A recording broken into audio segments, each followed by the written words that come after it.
हाँ वैसे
बनी बढ़िया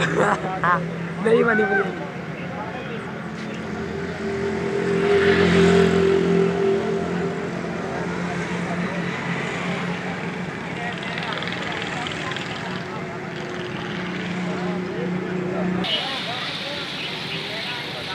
यार मैं उधर नहीं आ सकता मेरा मुझे यार कॉलेज पढ़ना हुआ